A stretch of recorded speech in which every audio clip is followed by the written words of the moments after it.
Secret शेफमध्ये आपले स्वागत आहे। तर आजची रेसिपी आहे वेज पुलाव। त्यासाठी लागणारे साहित्य आहे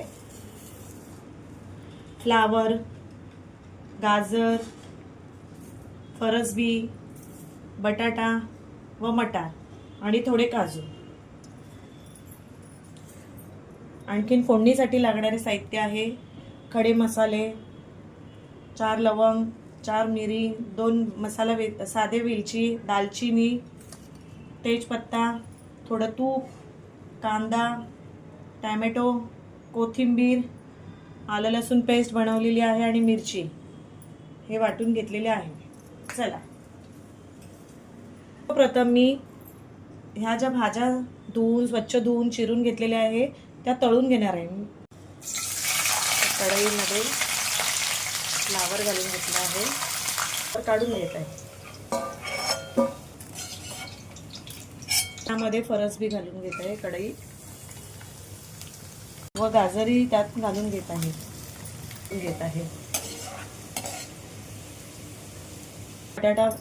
बटाटा ही तळून घेत आहे।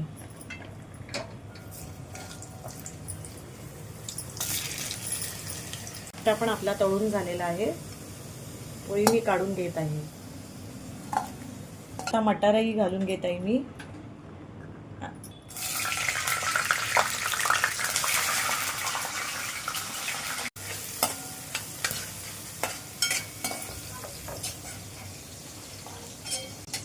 काजूही तळून घेत आहे।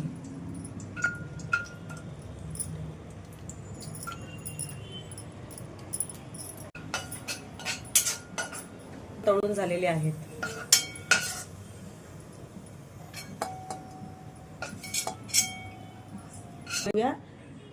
जे मी भाजी तळण्यासाठी तेल वापरलेले आहे तेच मी आता फोडणीसाठी वापरत आहे।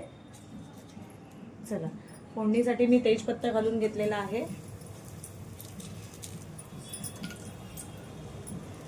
खडे मसाला, लवंग व मिरी, दालचिनी वगैरे घालून घेतलेले आहे।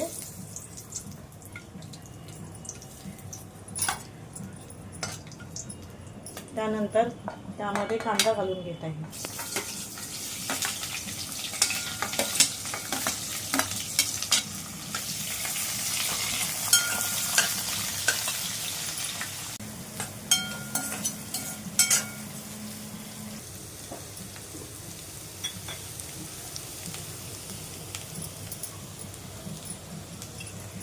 गुलाबी रंगावर झालेला आहे। आता त्यामध्ये आलं लसूण पेस्ट,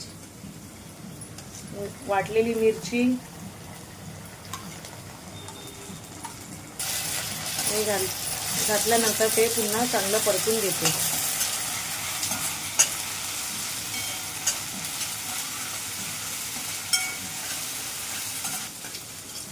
टोमॅटो घालून घेत आहे।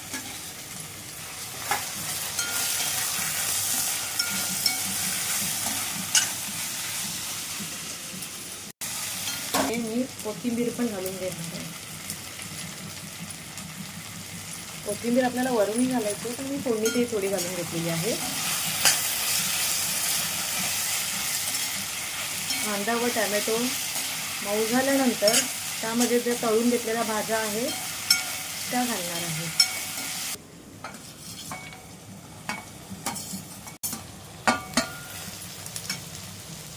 ज्या मी फोडणीमध्ये चांगल्या परतून घेत आहे।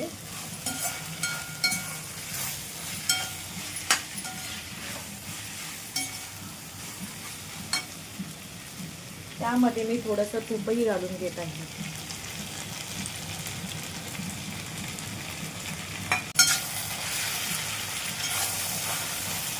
परतून झाल्यानंतर मी त्यामध्ये बिर्याणी मसाला घालून घेत आहे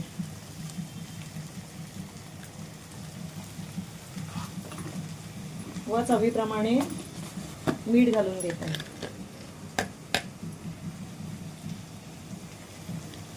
मीठ थोडं अंदाजानेच घालते कारण मी भात शिजवतानाही त्यामध्ये थोडं मी मीठ घालून घेतलेलं।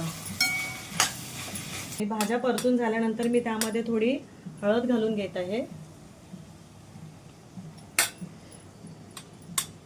थोडं काश्मीरी घातलाय, घरगुती आगरी मसाला।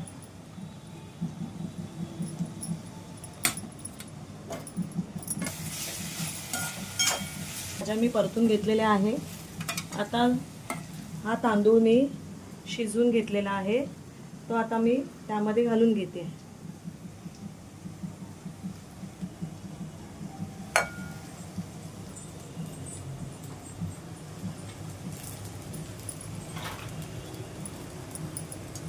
भाज्या व भात व्यवस्थित मिक्स करून घेत आहे.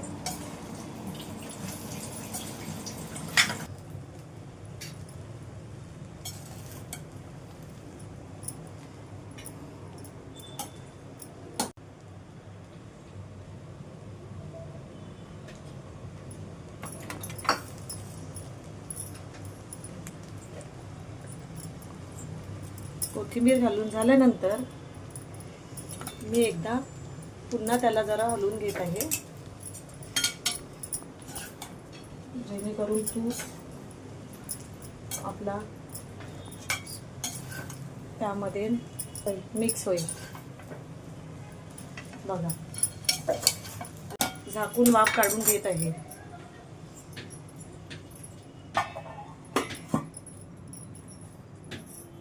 मिनिटं वाफ देऊन झालेली आहे. चला तर आता आपण बघूया.